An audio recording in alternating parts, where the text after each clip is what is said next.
오늘의 사연 시작합니다.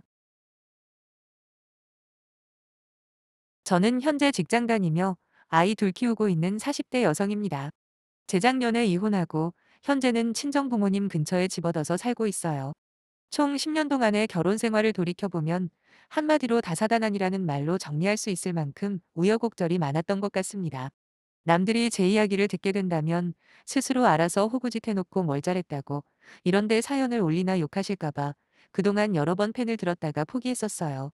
하지만 다른 분들의 사연들을 쭉 듣다 보니 저보다 더 아픈 과거를 가지고도 당당하게 사는 분들이 많더라고요. 그래서 저도 이렇게 용기를 내보는 거니 너무 욕하지는 말아주셨으면 하네요. 저와 남편은 소개팅으로 만났어요. 연애할 때만 해도 결혼까지는 생각 안 하고 그저 그 사람이 좋아서 만났어요. 저는 일반 회사를 다니고 있었고 남편은 전문직에 종사하는 사람이었는데 막상 결혼 이야기가 나오니까 시가에서 엄청 심하게 반대를 하는 겁니다. 저희 아버지는 중소기업에서 공정위를 보시는데 근무 시간도 길고 박봉이에요. 거기다 엄마는 수차례 일을 하려고 시도는 하셨지만 원체 몸이 허약하신 탓에 대부분 전업주부로 지내셨고요. 거기에 비해 시가 쪽은 제법 사는 것 같았습니다.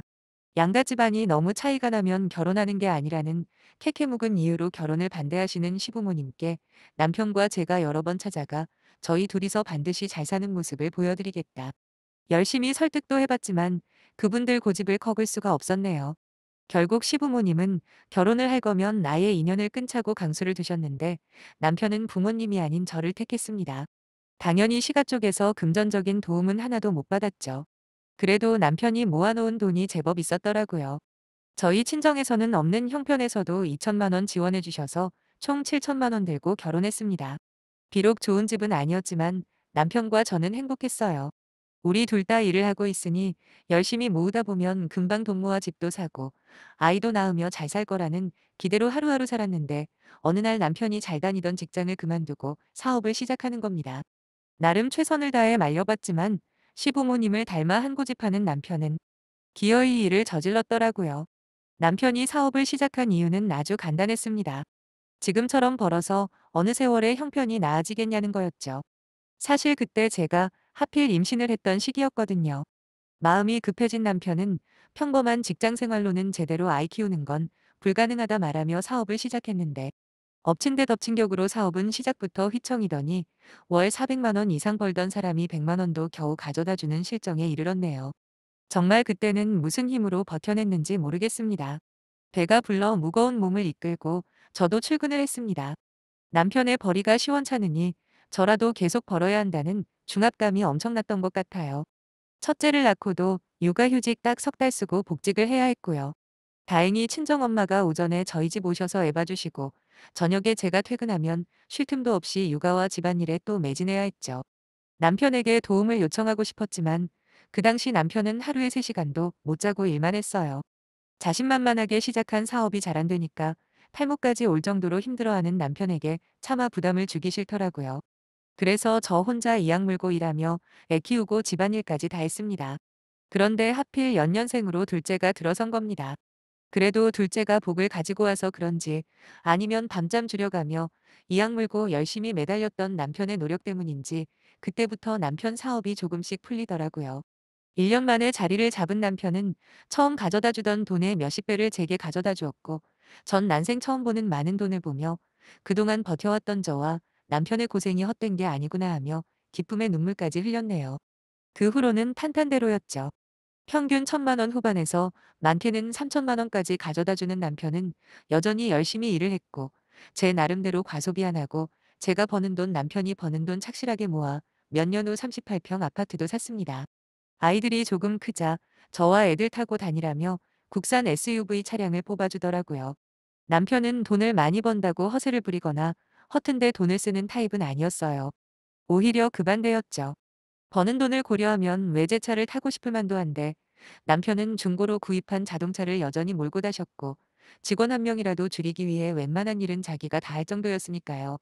아이들도 잘 커주고 있었고 저 역시도 처녀 때부터 10년 넘게 다닌 지금 직장에서 승진도 하며 확실하게 자리도 잡았고 거기다 남편 사업도 순풍에 돛단 듯이 잘 나가고 있었으니 더 바랄 게 없었습니다. 하지만 겉으로 보기에 아무런 부족함이 없어 보이는 저희 결혼 생활에 아무런 불만이 없었던 건 아니에요. 가장 큰 불만은 남편이 너무 일만 한다는 거였죠. 제 생각엔 이제 어느 정도 자리를 잡았으니 여유를 가지고 저나 아이들에게 신경을 써줘도 될 듯한데 남편은 그게 아닌가 보더군요. 사업이 잘 될수록 남편의 욕심은 끝을 모르고 커져가는 거예요. 툭하면 회사에서 일해야 한다며 집에 안 들어오는 날도 많아지고 출장은 또 왜 그렇게 많은지 그야말로 얼굴 보는 날보다 못 보는 날이 더 많아지더라고요. 애들은 처음에만 아빠를 찾다가 어느 순간부터는 오히려 아빠가 집에 있을 때 더 어색해했습니다. 전 더 이상 이대로 놔둬서는 안 되겠다 생각이 들어 날 잡고 남편과 진지하게 이야기를 나눴어요. 나는 제외하고서라도 애들한테는 신경 좀 써달라고 말이죠. 이대로 가면 애들한테 아빠라는 존재는 그저 돈 벌어다 주는 사람밖에 더 되겠냐고 걱정을 했더니 남편은 얼굴을 구기면서 바빠서 시간이 없답니다. 그럼 사람을 뽑으라고 그랬죠. 지금이 애들한테 가장 중요한 시기 아니냐. 돈도 중요하지만 아빠와 아무런 추억거리도 없이 우리 애들 크게 하는 건 정말 아닌 것 같다고 말했죠. 그러자 남편은 귀찮다는 듯이 그럼 사람 써서 집안일 맡기고 저보고 애들 더 챙기라고 내뱉는데 진짜 답답하더라고요. 아빠의 빈자리를 어떻게 엄마가 채울 수 있나요? 엄연히 역할이 다른데 말이죠. 이건 남자 여자의 문제가 아니잖아요. 엄마와 아빠 모두에게 고른 사랑을 받는 게 아이들 정서상으로 제일 좋다고 하던데 저희 집은 어느샌가 아빠는 그냥 가끔씩 얼굴 보고 잔소리하는 사람으로 굳어지고 있었거든요. 그러다 보니 아이들은 점점 더 아빠를 어려워하고 불편해하는데 정작 아빠라는 사람은 아무런 문제의식이 없으니 참 환장하겠더군요. 기껏 한다는 소리가 저보고 일 그만두고 애들한테 더 신경을 쓰라는 소리나 하니 대화가 안 되는 거예요. 하다못해 주말이라도 애들 데리고 어디라도 여행 다녀오면 좋겠다고 제안을 했더니 남편은 또 그놈의 바쁘다는 말만 합니다. 거기다 당분간 회사 수익을 재투자를 한다며 앞으로 매달 1,000만 원만 가져다 준다는데 솔직히 남편 벌이에 비해 턱없이 부족해서 그렇지 저도 400만 원 중반 가까이 월급 나옵니다. 거기다 제일 중요한 집도 산마당에 돈 욕심도 크게 없었어요. 그래서 그건 당신이 알아서 하라고 말했습니다. 항상 남편은 오로지 돈돈돈 거리기만 하더라고요. 언제부터 이렇게 말이 안 통하는 사람으로 변했는지 정말 씁쓸했네요. 그런데 어느 날 주말에 애들 데리고 미술관에 다녀오는 날이었어요. 남편은 그 전날 새벽에 들어와 잠자고 있길래 같이 가자는 말조차 할 수가 없어서 저와 애들만 다녀왔는데 글쎄 남편한테 문자가 온 겁니다. 남편 벌이가 좋아진 후부터 생활비는 전적으로 남편 카드를 사용했어요. 남편이 주는 돈에서 생활비하고 남는 돈과 제가 버는 돈 합쳐서 꾸준히 저축을 하고 있었고요. 그런데 남편이 생활비가 왜 이렇게 많이 나가냐고 따지는 게 아니겠어요? 아이들 키우는데 생활비 400 정도 씁니다. 원래는 300 초중반이었지만 첫째가 초등학교 들어가면서부터 배우고 싶은 게 많다고 하길래 여유가 없는 것도 아니고 해서 학원 2군데 보내주다 보니 돈이 좀 더 들어가는 건 사실이에요. 하지만 남편과 제 수입 합치면 1,400만 원이 넘거든요. 그런 걸 고려했을 때 생활비 400이 많은 건 아니잖아요. 더욱이 저더러 생활비 아껴 쓰라는 말을 할 건 더더욱 아니라고 봅니다. 물론 종종 둘째를 봐주는 친정엄마에게 용돈 겸 매달 100만 원 보내드리는 것도 있긴 하지만 그건 엄연히 아이를 봐주시는 수고비라 생각해서 크게 신경 안 쓰고 살았어요. 거기다 남편 말대로 집안일을 다른 사람에게 맡길까 생각한 적도 있지만 그냥 내가 좀 더 부지런하면 그 돈 아낄 수 있는 거 아닙니까? 그렇게 아낀 돈으로 애들 사주고 싶은 거 사주는 게 훨씬 낫겠다 생각하며 나름 알뜰하게 산다고 생각했는데 뜬금없이 남편의 잔소리를 들으니 왠지 억울하기도 하고 화도 났어요. 그래서 그날 한바탕 했습니다. 앞에서 이야기한 제 심정을 그대로 남편에게 말했죠. 그랬더니 그렇게까지 서운했을 줄은 몰랐다면서 미안하다고는 하대요. 하지만 한번 받은 상처는 쉽게 지워지지를 않았습니다. 그런데 얼마 후 남편이 왜 갑자기 신경 쓰지도 않던 생활비에 입을 댔는지 알 수 있는 사건이 생겼네요. 남편 사업이 잘 되기 시작한 후부터 거래처 사람들과 작은 모임을 시작했거든요. 부부 동반으로 가끔 모였는데 전부 한다는 이야기가 돈 자랑 자식 자랑 아주 무슨 자랑 못해서 죽은 귀신이 들린 사람들처럼 앞다퉈 자기가 얼마나 잘났는지 어필을 하기 바쁜 겁니다. 그래서 여기는 내가 있을 곳이 아니라고 생각했네요. 그나마 단톡방에서 인사만 가끔 하고 실제로 만나는 일은 최대한 피했는데 거기 멤버 중에 한 명이 제게 전화를 한 거죠. 혹시 남편한테 나이 차이가 많이 나는 여동생이 있냐고 물어보는 겁니다. 자기가 백화점에 갔는데 남편과 웬 어린 여자가 함께 쇼핑을 하는 모습을 봤다면서 왠지 찜찜하다고 저한테 알려주는 거라고 하더군요. 그러면서 사진을 한 장 보내주는데 멀리서 찍은 거라 자세히 확인은 힘들었지만 사진 속의 남자는 확실히 남편이 맞더군요. 10년을 한 입을 덮고 살았는데 못 알아보면 그게 더 이상한 거죠. 제가 알기로 외동인 남편은 사촌 여동생도 없어요. 그렇다면 답은 하나죠. 그 순간 갑자기 화가 머리끝까지 차오르는데 머리가 깨질 듯이 아파오길래 두통약을 3알이나 먹고서야 조금 가라앉더라고요. 아무튼 남편에게 곧바로 문자를 보냈습니다. 오늘은 무슨 일이 있어도 들어오라고 말이에요. 무슨 일이냐 묻길래 당신하고 내 인생이 걸린 문제라고만 했고 나머지 연락은 다 씹었네요. 그래도 궁금하긴 했는지 밤 9시가 돼서 들어오더라고요. 저는 낮에 전달받은 사진을 보여주며 이게 어떻게 된 거냐 설명하라고 했습니다. 제발 제가 생각하는 그게 아니길 간절히 바랬지만 남편은 순순히 다 인정을 하더라고요. 그러면서 오히려 자기가 더 화를 내는 거예요. 이제 사람까지 미행하냐고 말이죠. 그러면서 그나마 있던 정도 떨어진다며 짜증을 내는데 적반하장도 유분수지 지금 누가 누구한테 화를 내는 건지 정말 어이가 없었습니다. 솔직히 한마디 사과는 할 줄 알았어요. 등신이라고 욕하실지도 모르겠지만 남편이 인정을 했을 때만 해도 전 이혼까지 생각 안 했습니다. 솔직히 남편 역할, 아빠 역할 안 한 지 오래돼서 바람을 피웠다는 고백을 했어도 그렇게까지 충격을 받지는 않았거든요. 어차피 없는 사람이나 매한가지였으니까요. 딱 하나, 아빠 없는 애들로 키우기 싫어서 많이 갈등했던 것 같아요. 그런데 남편 입에서 먼저 이혼하자는 말이 흘러나왔고 전 싫다고 했습니다. 누구 좋으라고 이혼을 해주냐며 그냥 평생 바람이나 피며 살라고 했네요. 그랬더니 생활비 안 가져준다며 협박까지 하더라고요. 저는 네가 생활비를 끊어도 지금까지 모아둔 돈만으로도 충분하게 애들 키우며 살 수 있다고 했어요. 거기다 나도 일을 하고 있으니 그냥 네 마음대로 살라고 말한 다음 애들 데리고 친정으로 와버렸죠. 잡지도 않더라고요. 일단 말은 그렇게 했지만 최악의 경우는 대비해야 하지 않겠어요? 다음 날 바로 변호사 사무실을 몇 군데 들러서 상담을 받았고 무조건 확실한 증거를 확보하는 게 가장 중요하다는 말에 심부름센터에 의뢰를 했습니다. 사실 제가 아는 심부름센터가 어디 있겠어요. 때마침 제게 남편의 바람 사실을 알려준 그 여자에게 연락이 왔는데 이러저러해서 친정에 와 있다고 하니 자기도 그런 경험 있다고 하는 겁니다. 그러면서 제게 전화번호 하나를 주더라고요. 한번 맡겨봤던 곳인데 돈이 비싸서 그렇지 일은 깔끔하게 잘한다면서요. 실제로 착수금으로 요구한 금액은 생각보다 훨씬 많긴 했어요. 그때만 해도 그저 남편과 상간녀가 모텔 들락날락하는 사진 정도만 예상했었습니다. 하지만 일주일 후 제 손에 들려준 서류 봉투 안에는 경악할 만한 정보들이 가득했네요. 남편은 진작부터 바람을 피고 있었다고 해요.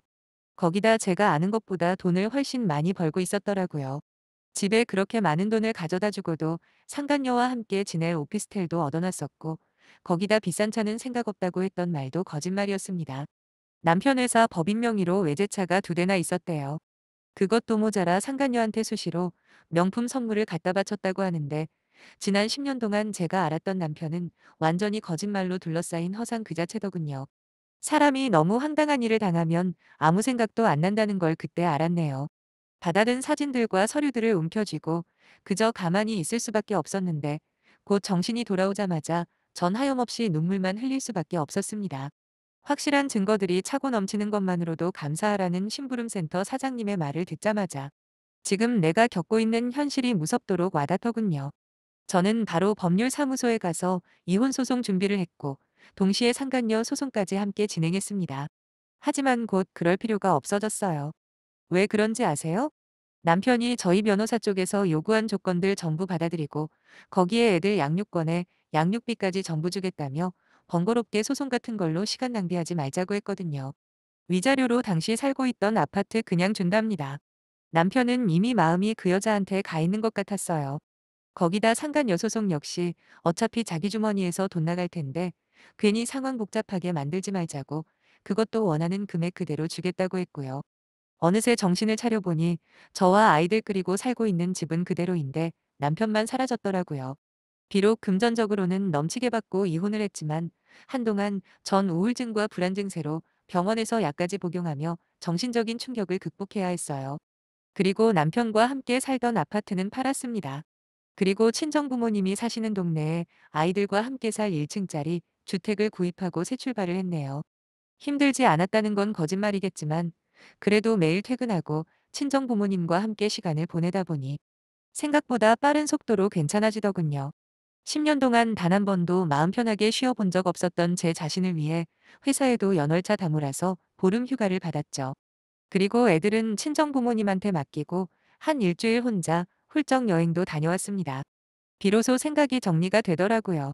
지나간 건 지나간 거고 이미 벌어진 일을 주워 담을 수도 없으니 앞으로 닥칠 아이들과의 미래만 준비하자 이악 물고 결심했네요. 그런데 얼마 전 남편의 소식이 들려왔어요. 아니나 다를까 남편의 외도 사실을 알려준 그때 그 사람이 또 연락을 했더라고요. 저와 이혼하고 남편은 바로 그 여자와 결혼식을 올렸답니다. 거기다 의절하고 살았던 시부모님과도 다시 잘 지내기 시작했다고 하더라고요. 하지만 힘들 때 옆에서 묵묵히 뒷바라지해준 조강지처를 버리고 한참 어린 여자와 새 출발을 했다는 남편의 소문은 급속도로 거래처 사람들에게 퍼져버렸고 평소 성실하고 검소한 남편의 이미지는 하루아침에 박살이 났답니다. 거기다 어린 여자한테 푹 빠져 점점 일은 뒷전으로 내몰다 보니 당연히 남편의 사업은 내리막길을 걸었는데 하필 가장 믿었던 직원이 회사 공금을 횡령한 것도 모자라 도망까지 가는 바람에 결국 부도를 막지 못했다고 하네요. 결국 돈만 보고 결혼한 상간녀 역시 남편을 떠나버렸고 지금은 시가에 얹혀 산다고 하더라고요. 어쩐지 요즘 양육비가 입금되는 게 조금씩 늦어진다 했더니 다 이유가 있었네요. 저버리고 잘 살 줄만 알았겠죠. 사업 잘 돼서 돈 많이 버니까 언제까지나 승승장구할 줄 알았겠죠. 하지만 사람답게 사는 걸 포기한 남편은 뼈저리게 느낄 겁니다. 자신이 얼마나 어리석었고 잘못된 선택들만 해왔는지를요. 양육비는 끝까지 다 받아낼 거예요. 그 돈 없어도 애들 키우는데 아무 지장 없지만 이혼하고 한 번도 애들 얼굴 보러 오지 않은 아빠 같지도 않은 그 인간이 유일하게 아빠 역할 할 수 있는 게 그것뿐이니까요. 친정 부모님한테 효도하며 두 아이의 엄마로서 당당하고 독하게 잘 살 겁니다. 꼭 응원 부탁드려요. 감사합니다.